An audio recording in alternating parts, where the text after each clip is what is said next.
글 하나 보고 시작을 하겠습니다.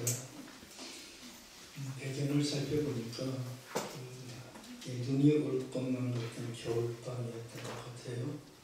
눈이 올 것만 같은 잔뜩 찌푸린 겨울밤에 한 시인이 집 앞에 골목길을 걸으면서 자신이 겪고 있는 힘겨운 삶을 말하고 있는 그런 장면의 시 한 편입니다. 제가 몇 구절만 한번 읽어드릴게요. 이렇게 피곤한 채 죽으면 영혼이 피곤할 것만 같아서 그것이 두려워서 죽고 싶도록 슬프다는 친구요, 지금 해줄 얘기는 이뿐이다.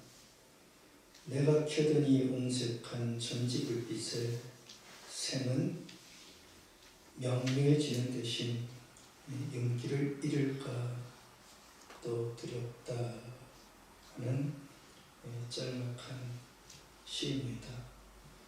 그러니까 눈이 금방 올 것 같은 골목길, 어두컴컴한 골목길을 걸으면서 시인의 마음속에 일어났던 어떤 감흥이었던 것 같아요. 여기 보면 시인이 나오고 친구가 나오는데 둘 다 굉장히 피곤하고 아마 뭔가에 두려워했던 것 같습니다. 피곤한 채 죽으면 영원히 피곤할까 봐. 참 표현이 재밌죠. 그래서 그렇게 죽기는 싫어서 작은 불빛 하나 의지하고 보면서 좀 힘을 내보려고 하는데 그래도 명료하지 않고 그래도 여전히 두렵다 하는 그런 얘기입니다. 참 짠한 그런 글 한 편인데요. 글쎄요, 아마도 지금도 많은 이들의 마음이 이와 같을 거라는 생각을 짐작하면서 봅니다. 우리는 이렇게 죽지 마십시다. 피곤한 채 죽으면 죽어서도 피곤하대요. 그러니까 피곤을 물리쳐야 됩니다. 제가 그동안 그 부정에 대해서 여러 말씀을 드렸잖아요. 근데 이제 오늘 좀 마감하려고 하는 시간인데, 제가 그동안 얘기했던 건 그런 겁니다. 왜 이런 부정어가 우리의 삶에서 많아지나? 그치? 사실 많잖아요. 저도 많고 여러분들도 많고 우리 가족들도 많고. 왜 이런 부정어가 많은가? 라는 것들을 우리가 좀 생각을 해봤는데, 부정어가 많다는 것은 그만큼 우리의 삶이 오늘 요 시편에 보면 두 단어가 돋보이잖아요. 피곤함, 그리고 거기에서 오는 어떤 두려움. 아마도 부정어가 많아지고 있는 것은 우리 모두에게 피곤함과 삶의 어떤 사건이든지 또 어떤 일들로 인한 두려움들이 아마도 우리 안에 있기 때문에 당연히 나오는 반응으로 우리가 이 부정어들을 볼 수가 있었습니다. 제가 부정어를 말씀드리면서 부정어는 그런 거라고 그랬죠. 우리의 마음의 상황이 만들어내는 반응이다. 즉, 우리 마음이 편하면 우리가 봤던 부정어들이 많이 나오겠습니까? 근데 이 마음의 상황이, 내 마음의 어떤 감성들이 힘드니까 부정어들이 튀어나오는 거죠. 그래서 우리의 삶은 코너에 몰릴수록 이와 같은 부정성이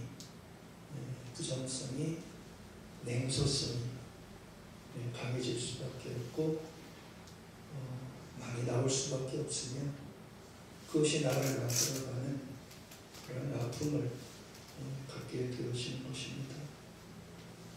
우리가 그동안 봤던 부정어를 제가 쭉 세보니까 참 엄청난 단어들인데 참 많이 있던 것 같아요. 어차피, 궁금하신 분은 홈페이지에 글들이 올라와 있으니까 한번 더 확인해 보시면 도움도 될 거예요. 어차피 하필이면 그렇죠?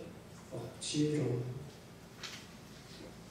없어, 싫어, 미워, 안 돼. 그런 부정어들인데 이런 부정어들이 내 마음의 상황에서 극복을 못하여 나오게 되고 그 부정어의 사용으로 인해서 나의 마음은 해소되는 게 아니라 더 힘들어지는 삶을 우리가 살아가고 있는 것입니다. 그래서 부정어를 보게 됐던 거고요. 이걸 좀 우리가 극복해 나가면 나 자신을 물론이고 또 나의 가족들 또 나의 삶 자체가 훨씬 더 오늘 시편에 보면 윤기를 잃을까 두렵다 그랬는데 윤기가 새롭게 생겨나는 일들이 아마 있을 수 있겠죠. 이런 말이 있습니다. 나쁜 것이 좋은 것보다 강하다. 나쁜 것이 좋은 것보다 강하다. Bad is stronger than good. 여러분들 정말 어떻게 생각하십니까? 저건 맞는 말인가요? 그렇죠?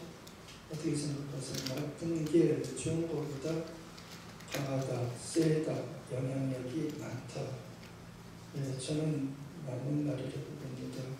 왜냐면 여러분들 한번 생각해 보세요. 내가 욕을 먹었어요.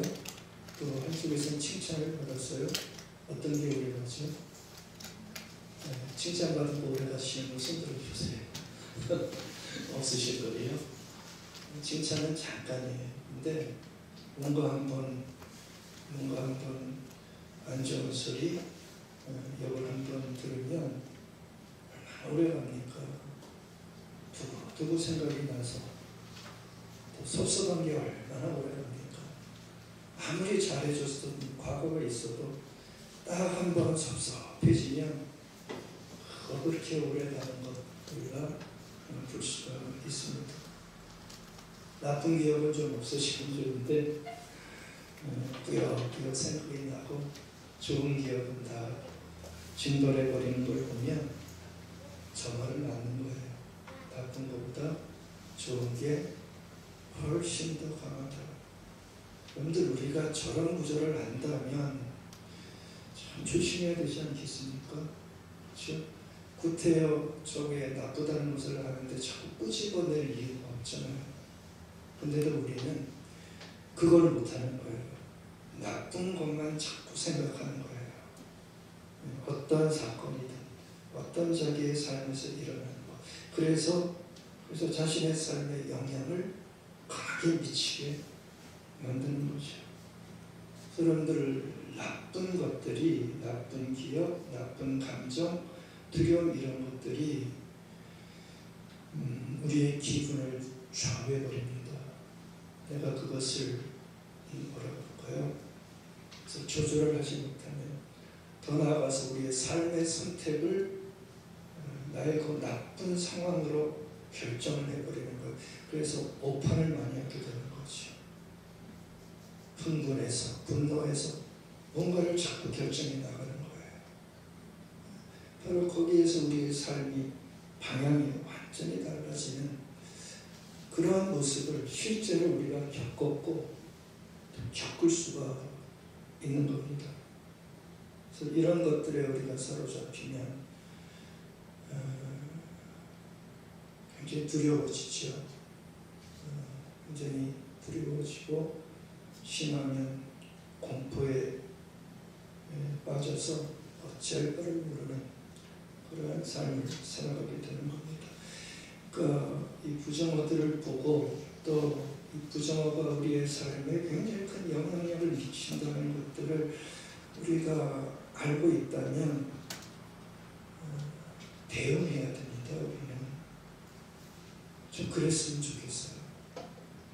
매일 똑같지 말고 매일 사는 대로 살지 말고 강하게 대응해서 저항하여서 그 나쁜 것이 나의 좋은 것을 뚫고 들어오지 못하도록 만들어가는 지혜도 되고 또 신앙인의 삶도 될 수 있는 것이죠.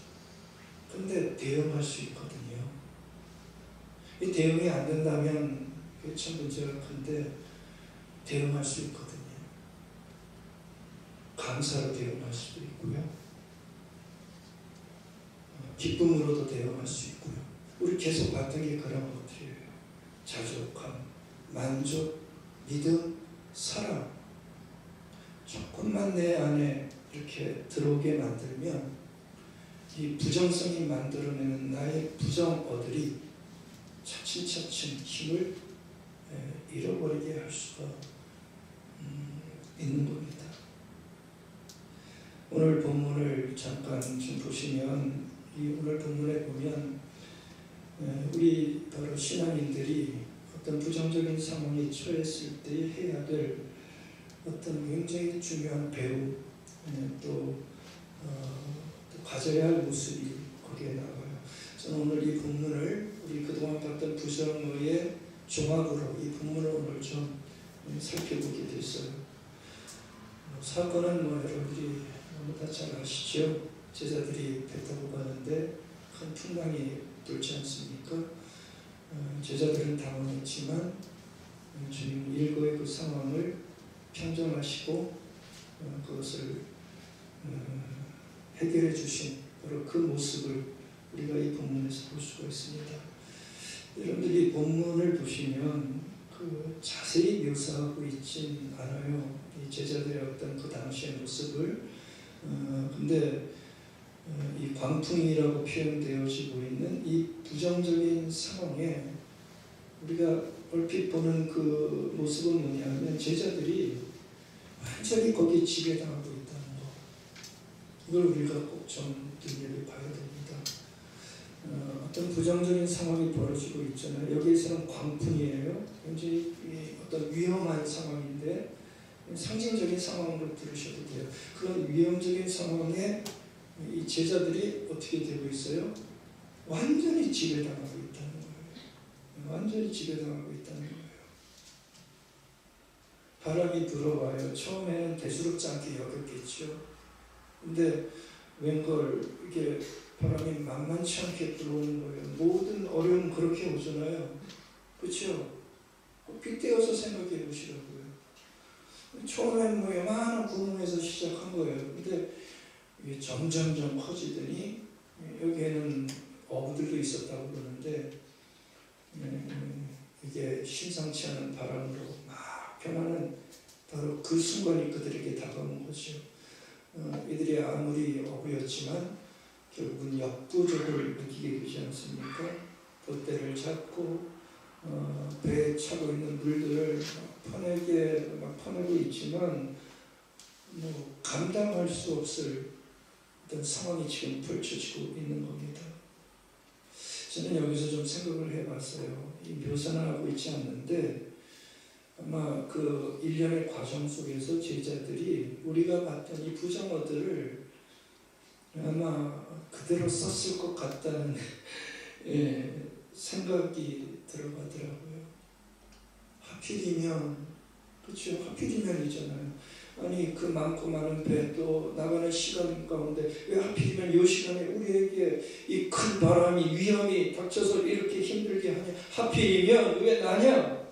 그렇잖아요. 우리 얼마나 많이 얘기합니까? 왜 하필이면? 아마 제자들도 바람이 불고 점점 거세지면서 걷잡을 수 없이 전개되어지는 그 상황 앞에서 누군가의 입에서 나왔을 거라고. 하필이면 왜 재수없게 시기? 왜 나냐고? 그렇죠? 왜 우리냐고? 근데 어떡합니까? 우선 살아야죠. 물이 들어오는데 어떻게 그냥 놔둘 수 없잖아요. 그러니까 억지로, 그렇죠? 우리도 억지로 뭔가를 하지 않습니까? 뭔가 일이 벌어지면 똑같잖아요. 억지로라도 물을 내고 있어요. 싫지만, 힘들지만. 근데도 이게 상황이 전개가 안 될 때 제자들의 입에서 과연 어떤 말이 펼쳐 나왔을까? 그 뒤에 이런 상황을 보면 저는 제자들의 입에서 충분히 이런 말이 나왔을 것 같다는 생각을 해봐요. 점점 세지는 바람을 맞으면서 거세지는 빗줄기 앞에 배가 기울어져 가는 걸 보면서 어차피 이 말 조금만 다르세요. 이제 뭐가 나오면 좋을까요? 우리 많이 봤잖아요. 끝났어. 이제 안 돼. 끝났어.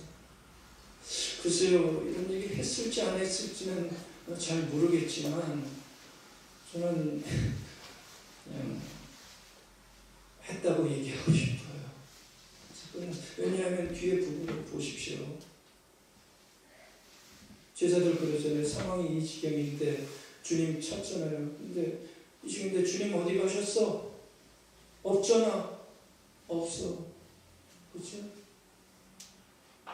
시야에 안 보이신단 말이에요. 왜냐하면 저 구석에 가서 그걸 자고 계시니 보이겠습니까? 어디 가셨어? 없잖아. 그러면서 발견한 주님을 보면서 누군가 입에서 선생님이요, 이 지경에 잠이 오시나요? 싫습니다. 밉습니다. 참 잘 봤죠? 저는 이 장면 속에서 그동안 우리가 봤던 부정어가 아주 다 모여 있는 걸 느꼈습니다. 그래서 38절에 제자들이 이 한마디를 하지요. 선생님이요, 우리의 죽게 된 것 왜 돌봐주시지 않습니까? 저는 이 한마디에 제자들의 불만과 감정과 또 어려움과 두려움이 고스란히 다 집약되어 있는 그런 말로 보고 싶어요. 왜 우리를 돌봐주시지 않습니까? 많이 들어보시지 않으셨어요? 우리가 하는 얘기잖아요. 그렇죠? 부정적인 상황 앞에서 수많은 믿는 이들의 입에서 나오는 이 한마디, 왜 돌봐주시지 않습니까? 이게 지금 제자들이 원조예요. 사실은 제자들이 원조예요. 여하튼 이렇게 제자들이 부정적인 상황 앞에서 자신들의 힘으로 버텨보다가 안 되자 결국은 주님을 깨우게 되죠. 그리고 도움을 요청할 때에 우리가 잘 알듯이 주님께서는 그들을 위협하고 있는 이 부정적인 상황, 이 사람들에게는 허리케인 바람이죠. 무엇을 상징하겠습니까? 자신의 능력과 한계를 넘어서는 어떤 것, 그렇죠? 내 힘으로 통제할 수 없는 어떤 것, 내가 원하고 해보고 싶지만 내 마음대로 할 수 없는 어떤 한계 상황, 바로 그 허리케인급의 바람을, 부정적인 상황을 놀랍게도 어떻게 하십니까? 질책하면서 상황을 종료시켰다 하는 것이 오늘 우리가 보고 있는 이 본문의 말씀입니다. 그러면서 명령하시죠. 두 단어가 나와요. 잠잠해, 그렇죠? 고요해. 이 두 단어예요. 여러분들이 이 두 단어를 보시면 얼마나 위대한 단어고 우리에게 필요한 단어고 듣고 싶은 거 아닙니까? 힘들 때마다, 그렇죠? 이 단어가 있다면 얼마나 좋겠어요. 잠잠해, 그렇죠? 참 듣고 싶은 얘기예요. 저도 간절히 원하는 얘기, 잠잠해. 잠잠해가 뭐예요? 다 어려운 모든 것 다 중단되라는, 그렇죠? 주님의 마음이잖아요. 잠잠해. 참 듣고 싶고요. 경험하고 싶은 단어입니다. 잠잠해라는 말 원래 뜻은 아주 강한 단어입니다. 여기는 잠잠해로 굉장히 긍정적인 단어로 번역고 있지만 원래 말의 의미는 stop speaking. 그만 말해, 그거예요. 말 그쳐. 침묵해. 굉장히 강한 단어입니다. 그러니까 어떤 것들이 막 들끓고 그래서 우리의 삶을 막 힘들게 할 때 주님께서 뱉으신 명령은 뭐냐 하면 스탑! 아무 말도 하지 마. 그 세력을 꺾는 명령이거든요. 얼마나 강한다니까. 단순한 잠잠의 그런 안정적인 나라가 아니고요. 강한 권세를 가지신 분이 그 들썩이는 바다를 향하여 스탑! 스탑! 너 더 이상 시끄럽게 하지 마. 말하지 마. 침묵해. 이러고 얘기하는 거예요. 고요해라는 말은 더 강제성이 있는 뜻입니다. 제발 아시죠? 입에 무는 거. 그거를 입에 완전히 집어넣는 거예요. 제발로 입을 눌려버리는 겁니다. 그 강한 허리케인의 바람의 핵 안에 주님께서 들어가셔서 비유적인 거예요. 뭐 저렇게 이상한 얘기하면 그렇게 생각하지 마세요. 핵 안으로 들어가서 틀어막는 거예요. 힘을 못 쓰죠. 바로 그런 뉘앙스입니다. 잠잠해, 고요해. 그래서 어떻게 됐다고요? 수분한 양처럼 그 들썩이던 그 강한 바람이 고요해지고 잠잠해졌다는 거예요. 아멘. 이렇게 하면 이죠. 그러니까 제자들을 그토록 힘겹게 만들고 당황하게 만들고 했던 그 어떤 부정적인 그 부정성을, 그 부정어들을 여기서 깨버리신 겁니다. 좀 여러분들이 이 장면이 보여주는 이 그림을 좀 잘 이해하셨으면 좋겠어요. 여러분들 성경에 보면 그 배와 관련된 광풍 이야기가 여러분들이 몇 가지 떠오르실 거예요. 근데 그 배와 관련된 그 풍랑 얘기가 몇 가지 나오는데 제가 쭉 이번에 보니까 전부 동일한 구조로 되어 있더라고요. 여러분들이 들어보시면 금방 알 거예요. 창세기 7장에 노아와 노아의 배와 노아의 홍수 얘기가 나오죠. 그거 똑같은 얘기입니다. 노아의 배와 그 배에 탄 홍수 얘기. 그리고 요나서 1장에 보면 그 유명한 요나 사건. 요나가 도망가잖아요. 그때 타고 가 있던 배에 뭐가 불어요? 광풍이 분다고 그랬어요. 그래서 요나가 결국은 밑에 빠져서 살아나잖아요. 그리고 사도행전 27장에 보면 바울이 로마로 호송되던 그 배에 무슨 광풍이 불었다고요? 유라굴로 광풍이 불어서 이것도 허리케인급이죠. 탁 쭈겨져지는 그 광경이 나오는데 근데 보십시오. 전부 다 오늘 이 제자들이 경험한 광풍과 함께 전부 다 출렁이는 그 바다에서 위기를 당하는 구조로 되어 있다고요. 그렇죠? 위기를 당하고 노아도 마찬가지고요. 요나도 마찬가지고 바울도 마찬가지고 제자들도 다 위기를 겪는데 모든 그 사건은 결국 어떻게 돼요? 무사히 바다를 건너가 그들이 도착했다고 하는. 그리고 광풍 한가운데서 그들이 경험한 건 뭐예요?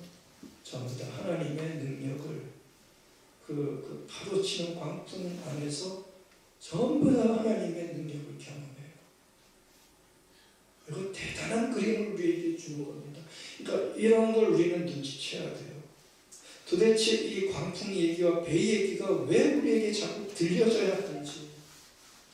여러분들 뭘 느끼십니까? 그런 배 사건들을 보면서 그 동일한 구절을 보면서 뭘 느끼십니까? 그러니까 성경의 메시지는 좀 우리를 향해서 똑똑히 보라는 것 아니겠어요? 우리 다 광풍에서 매일매일 힘겨워 살아가잖아요. 피곤한 채 죽으면 피곤해, 영원히 피곤하다는 이러한 자조적인 얘기를 할 수밖에 없는 살아가는 우리들에게 성경은 자꾸 이런 걸 제시해 주고 있는 거예요. 똑똑히 보라는 거죠. 풍랑이라고 하는 우리의 삶에 두려움이 있지만, 근데 하나님은 그 안에서 능력을 발휘하셔서 그들을 다 인도하신다고 하는 사실 굉장한 사인인데요. 이게 굉장한 사인을 주고 계신 건데요. 이 사인을 우리는 많이 놓쳐요. 연달아 일어나는 이러한 창세기부터 계속되어지는 하나님의 사인을 우리는 쉽게 분별하지 못할 때가 많습니다. 그래서 계속해서 좀 제대로 봐라 말씀하시는 거죠. 그래서 너희들도 풍랑이라고 하는 위기를 겪을 텐데, 그러한 순간에 너희들이 해야 할 일은 단순히 부정어를 나열하는 삶이 아니라, 너희들의 한계와 두려움만 보는 것이 아니라 풍랑을 지배하는 하나님. 놀랍잖아요. 풍랑을 지배하는 하나님도 보고 잘 살펴보면 오늘 제자들처럼 그 같은 배에 주님이 타고 있다는 거죠. 얼마나 다행입니까? 여러분들의 가정에도 주님이 계십니다. 그걸 좀 봐야죠. 같은 배 타고 있는 주님을 보면서 그냥 두지 말고 가서 흔들어 좀 깨우라고. 흔들어 깨우라고. 안 깨우면 주님 계속 자세요. 네, 주님은 마음이 편하셔가지고 자세요. 자나 주무시나 아무튼 계속 주무실 거예요. 그러니까 가서 흔들어 깨우라고. 너의 위기를 알리라고. 너의 힘듦을 좀 알려서 도움을 요청하라고. 이렇게 아마 우리에게 얘기하고 있는 것 같습니다. 그래서 주님은 제자들의 그 모습을 보면서 많은 말씀하지 않고 그 한마디 남기시죠. 왜 그렇게 무서워하니? 왜 그렇게 믿음이 없니? 다 그 얘기하세요. 왜 그렇게 무서워하니? 무슨 얘기입니까? 걱정 그만 먹으라는 얘기예요. 그렇죠? 겁만 먹고 대신에 믿음을 가져라. 무슨 믿음이야? 나를 향한 믿음을 가져라. 여태까지 짧은 공생의 기간이지만 너희들이 실체를 보지 않았느냐? 그렇다면 좀 믿어봐라. 믿어봐라. 아마 이 말씀해 주시는 것 같아요.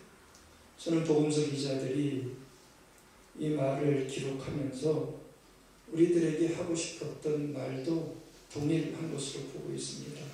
뭡니까? 어떤 순간에도 믿음을 가지시고 믿음만을 잃어버리지 마십시오. 그렇다면 어떤 부정적인 상황에서도 당신들은 건재할 것이며 무너지지 않을 것이며 하늘의 복락을 누리면서 살 수 있을 것입니다. 아마 복음서 기자들이 그걸 얘기하고 싶었던 것 같아요. 여러분들, 우리 하나님은 우리의 길을 막는 하나님이 아니십니다. 장애물을 잘 쳐놓고 그걸로 억지로 당신의 사람들의 길을 막으시는 하나님이 아니십니다. 아니, 더 정확히 말하면 막지만 열어주시는 하나님이십니다.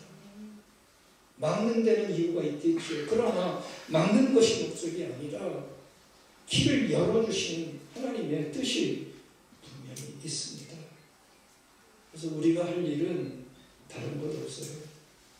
함께 하시는 주님을 좀 깊게 신뢰하고 그렇죠? 뚝심 있게 우리가 믿는 것, 그것이 우리가 해야 할 삶의 모습입니다. 부정어가 없다는 것이 아닙니다. 있지만 그 상황 속에서 우리의 삶을 지배하시고 상황을 통제하시는 그 하나님의 계속되어진 그 선포를 보면서 우리는 내가 가야 할 길을 당당하게 걸어나가는 것이 우리 그리스도인의 삶이라는 것을 우리가 감시해낼 수 있어야 되는 거예요. 그래서 여러분들, 이 부정어의 상황이 계속 우리의 삶에 벌어질 때 가장 필요한 것, 가장 중요한 것, 우리의 삶을 지탱이는 그 밑바탕이 있다면 그 어떤 그 힘이 있다면 그것은 바로 믿음이어야 됩니다. 여러분들 부정어가 계속해서 자기의 삶에 들어올 때마다 이 믿음에 대해서 더 깊게 묵상하시고 내 믿음이 무엇인지 그것을 꼭 파악하시기 바랍니다. 왜냐하면 나의 믿음이 우리를 부정어의 상황에서 이겨나가게 할 수 있는 힘을 부여해 주기 때문에 그렇습니다.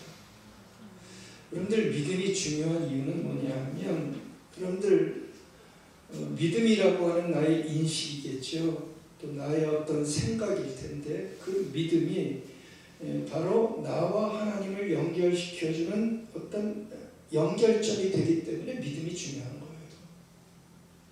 여러분들 믿음은 통로라고 할 수가 있습니다. 어떤 통로냐면 하나님과 나를 연결시켜주는 그 매개체 그게 바로 믿음이라고 할 수가 있는 거예요. 그러니까 믿음이 없으면 하나님과 나는 연결되기가 힘들어요. 믿음이라고 하는 저 통로 그림에 보이세요? 그 통로를 통해서 하나님의 능력이 나한테 들어오는 거라고요. 근데 그 통로가 막히면 하나님의 존재와 하나님의 능력과 하나님의 사랑과 하나님의 은혜가 있지만 저 믿음이라고 하는 통로가 딱 막혀놓으면 나한테 들어올 수가 없다는 말이죠. 비유하자면 그런 거예요. 믿음은 나와 하나님을 연결해주는 다리고 통로가 될 수 있는 거예요. 우리는 저 통로를 통해서 하나님을 받아들이고 하나님의 사랑이 뭔지를 내 마음속 깊이 이 부정적인 상황 속에서 그 주시는 하나님의 뜻이 무엇인지 내가 받아서 거기서 이겨나갈 수 있는 힘을 얻게 되는 건데 저 믿음이라고 하는 통로가 다 막혀 있으면 아니 내가 막아놓고 있으면 막을 수가 있습니다.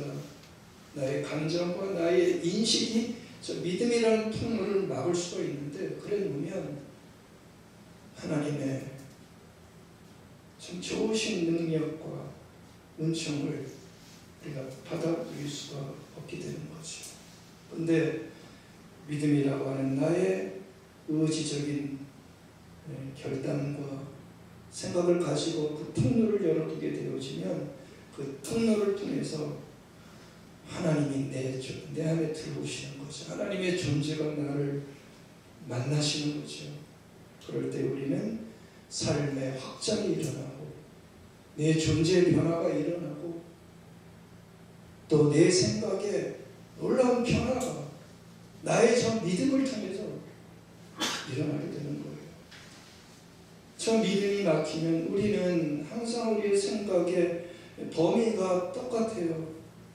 저 믿음이 없으면 우리는 보이는 세계, 그저 눈에 보이는 세계, 보이는 나의 어떤 현상, 그리고 내 경험의 세계, 사람들이 말하는 논리의 세계에만 머물 수 있습니다. 그것이 나쁘다가 아닙니다. 거기에만 머물 수 있다는 겁니다. 믿음이 없으면 그렇게 될 수밖에 없습니다. 그러나 믿음을 통해서 하나님의 존재와 하나님의 은혜와 사랑과 어떤 섭리 속에 내가 들어가게 되어지면 그동안 보지 못했던 보이지 않던 세계, 경험을 넘어서는 어떠한 세상들, 논리로는 증명할 수 없는 어떤 것들이 내 안에 들어와 거기서 누리는 어떤 신비의 은총을, 거기에 누리는 어떤 감격들을 내가 누릴 수 있게 되는 거죠. 그때 우리의 삶의 확장이 일어나고 뭐랄까요? 변화가 일어날 수 있는 거죠. 아멘. 여러분들 그 과정이 필요한 거예요. 그러니까 믿음이 참으로 중요한 겁니다. 여러분들이 부정적인 상황을 겪을 때마다 이 통로를 막지 마시고 좀 활짝 좀 다 열어두시기 바랍니다. 여러분들의 경험, 논리, 어떤 증거 여기에만 빠져있지 마십시오. 중요하지만 그것을 넘어서는 하나님의 인도하심도 있다는 것을 믿음으로 내가 받아들일 때 참 놀라운 것들이 일어날 수 있게 되는 거죠. 그래서 믿음은 참 선물인 것 같아요. 믿음 갖고 싶어도 그 틀을 깨지 못하는 분들이 얼마나 많습니까? 선물이며 동시에 나의 굴복이며 나의 의지지요. 그렇죠? 그래서 하나님은 이 믿음을 보고 기뻐하시는 거예요. 히브리서 기자가 믿음이 없으면 하나님을 기쁘시게 할 수 없다고 그랬잖아요. 반대로 얘기하면 믿음이 있으면 어떤 믿음입니까? 믿음이라는 통로를 통해서 하나님의 존재를 받아들이고 그분의 어떠한 사건과 그분의 일하심을 내가 억셉트하는 것을 받아들일 때 하나님은 참 기뻐하신다는 겁니다. 그래서 믿음이 있을 때, 다시 말하면 하나님의 존재와 그분의 일하심을 내가 받아들일 때, 풍랑이는 파도 속에도 주님을 깨우려고 하는 그 마음이 있을 때 하나님 그런 나의 모습을 보고 기뻐하신다, 이렇게 얘기를 하는 겁니다. 근데 여기서 주의하실 게, 여기서 말하는 믿음은 신뢰의 믿음입니다. 믿음은 두 가지로 구분할 수가 있어요. 스크린에 떴나요? 신령과 신뢰가 합해진 게 믿음입니다. 여러분들, 우리는 신령으로도 어떤 믿음을 가질 수 있죠. 지식이고 알미죠. 근데 신앙생활에서 이 지식이 없으면 온전한 신뢰가 일어날 수 없기 때문에, 그래서 이 신념이라고 하는 것이 필요합니다. 어떤 지식이 필요합니다. 근데요, 그거는 그걸로 소임을 다하는 겁니다. 우리가 가진 신념이 나의 어떤 하나님에 대한 지식적인 알미, 신뢰로 나아갈 때만이 참된 믿음이 되어지는 것이죠. 내가 하나님을 알면 어떻게 해야 됩니까? 아는 만큼 나는 하나님을 온전히 전적으로 따라갈 수 있어야 되는 거예요. 그것을 순종이라고 얘기하잖아요. 왜요? 믿으니까, 하나님을 신뢰하니까 지식으로 끝나는 것이 아니라 그대로 믿고 따라가는 거예요. 낭떠러지에서 떨어지면 죽을 것 같아. 근데 뛰어라 할 때 뛸 수 있는 근거는 신뢰가 없으면 못 뛰는 것이요. 아이들이 놀이터에서 높이 올라간 그 미끄럼틀에서 아빠가 뛰어내려 할 때, 아이들이 뛰어내리는 아이들은 뭐예요? 아빠를 신뢰하는 거예요. 나를 받아줄 거야. 우리 아빠 못돼서 탁 비킬 거야. 이러면 안 뛰어요. 근데요, 뛰는 아이들은 아빠를 믿는 거예요. 그런데 그걸 신뢰라고 하는 거죠. 우리가 말하는 믿음은 단순히 지식적인 알므로 끝나는 그 믿음이 아니라 하나님을 온전히 신뢰하는, 그래서 내 삶의 매 순간마다 그분의 말씀대로 살아가려고 하는 온전한 따름, 바로 그것이 온전한 믿음이고, 바로 그 믿음을 우리 하나님께서는 기뻐하신다라고 얘기를 하는 겁니다. 잠언 기자는 그래서 이런 얘기를 해요. 너는 마음을 다하여, 보십시오, 마음을 다하여 여호와를 신뢰하고 내 명철을, 너의 신념과 지식을 의지하지 말라, 이렇게 얘기를 하는 겁니다. 그러니까 여러분들, 믿음이라는 것은 나의 마음을 다해 전적으로 하나님을 신뢰하는 겁니다. 신뢰하는 겁니다. 신뢰하기에 기꺼이 순종하고 모든 것 안에서 할 수 있다고 하나님을 믿고 따라가는 삶을 살아가는 그 모습을 가지게 되는 것이죠. 바로 여러분들, 이런 신뢰하는 믿음이 우리의 삶의 부정하고 난무하는 상황 속에서 우리를 끝까지 하나님을 지향하면서, 지난번에 지향이라는 단어 말씀드렸죠. 바로 이 신뢰하는 믿음이 있을 때 어떠한 상황 속에서도 하나님을 놓지 않고 그분을 향하여 지향하여 나가는 삶을 살 수 있게 만들고요. 모든 것 안에서, 능력 안에서 우리에게 하시는 그 하나님을 신뢰하면서 나도 자족하며 살아갈 수 있는 그런 놀라운 힘을 가실 수 있게 되는 것입니다. 이와 같은 믿음이 필요한 거예요. 그런데요, 이런 믿음이 지금 우리에게 위태로워지고 있다는 거죠. 여러분들, 이런 믿음이 여러분들 보시면 알겠지만 굉장히 많은 저항을 받고 있어요. 굉장히 많은 저항을 받고 있어요. 단적인 예로요, 오늘 우리가 이 부분을 봤잖아요. 바람과 바다를 꾸짖고 잔잔하게 만드셨다. 바다를 향해서 고요해, 잠잠해. 이런 참 대단히 놀라운 본문과 어떤 팩트를 보고 있는데도 어떠세요? 이게 강하게 다가오세요? 여러분들 이런 본문 볼 때 어떻게 느끼세요? 강하게 다가오세요? 와, 대단하다.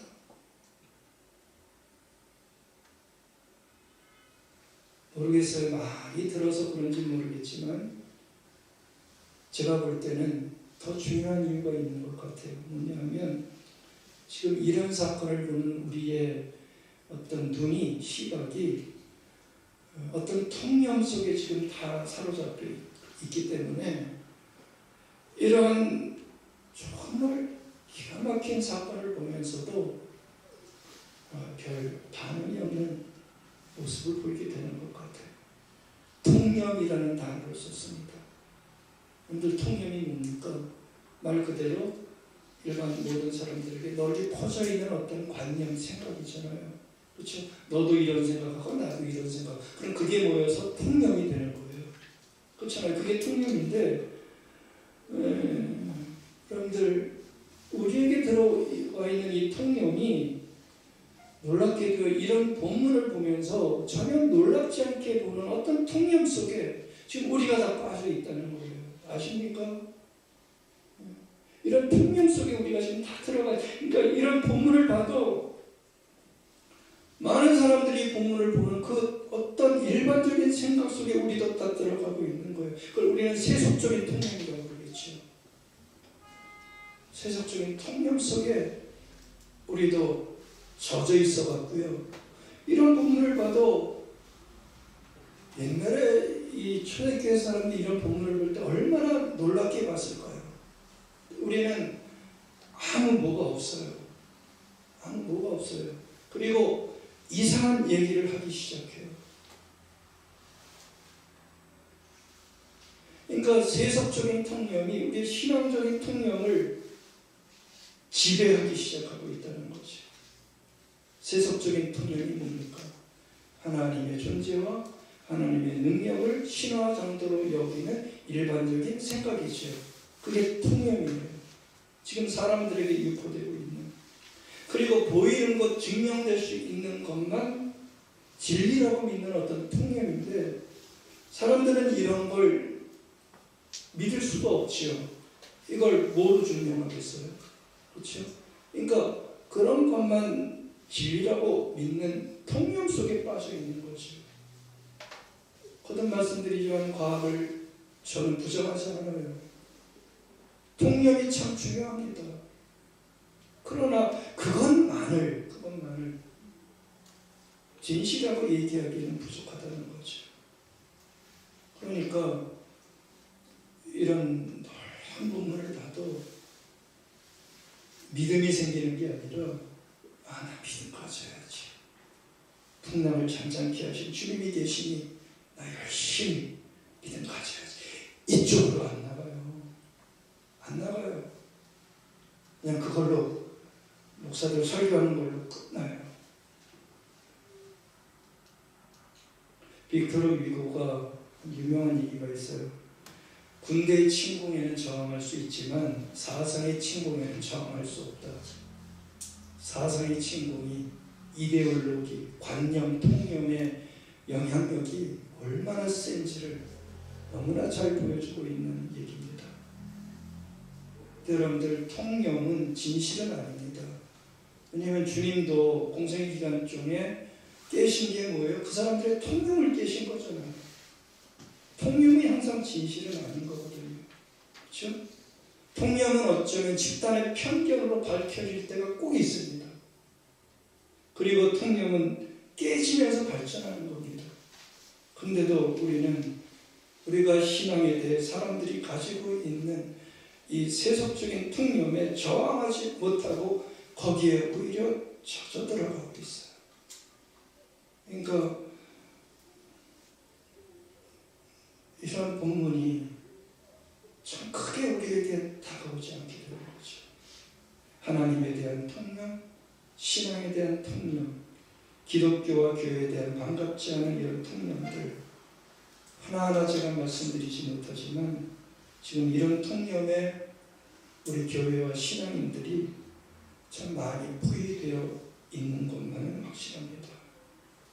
오히려 흡수되고 있어요. 저항하지 못하고. 바로 보십시오. 그런 상태에서 오늘 이와 같은 본문을 보면 이건 어떻게 보일까요? 그렇죠?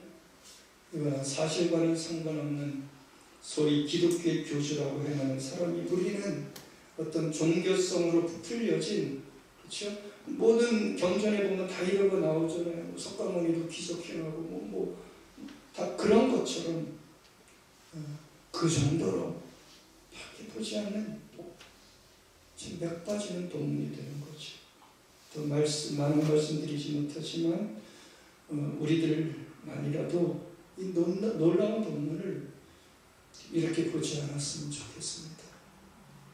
통념을 깨야 믿음이 생깁니다. 꼭 알아두십시오. 세상이 가지고 있는 나도 모르게 들어와 있는 그 세계관이라고 할 수도 있고 세상의 인생관이라고도 할 수 있는데 그 통념을 신앙적인 통념으로 깰 때만 믿음이 생깁니다. 그 믿음의 통로를 통해서 하나님의 놀라운 은총을 내가 누릴 수 있게 되는 거죠. 지금 주님께서는 제자들과 풍랑 속에서 함께 하시면서 그 풍랑을 향해 잠잠하라, 고요하라 말씀하셨습니다. 그렇다면 기억하십시다. 이 본문은 지금도 우리에게 여전히 동일하게 주님께서는 우리의 인생의 위기 앞에서 그와 똑같이 뭐라 말씀하실 것 같습니까? 고요하라, 잠잠하라 말씀하실 거예요. 여러분들이 깨어서 주님을 흔들어 깨우시면 됩니다. 더 이상 다른 세상적인 통념 가지고 흔들리지 마십시오. 바로 주님은 그것을 말씀해 주시는 거예요. 요한 사도의 말 한 구절 보겠습니다.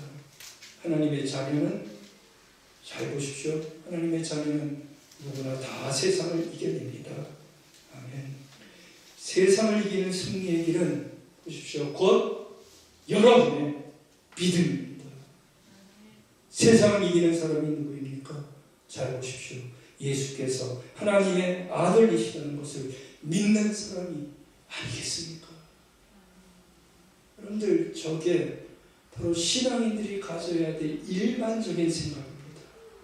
저게 우리의 통념이 되어야 됩니다. 여러분의 통념으로 삼으십시오. 하나님의 자녀는 누구나 다 세상을 이깁니다.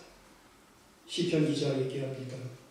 여호와는 마음이 상한 자를 가까이 하시고 중심으로 통회하는 자를 구원하십니다. 아멘. 성령께서 오늘 아침 우리에게 도전하십니다. 하나님의 자녀답게 세상을 이겨내시라. 마음 상한 자를 가까이 하심을 좀 믿으시라고.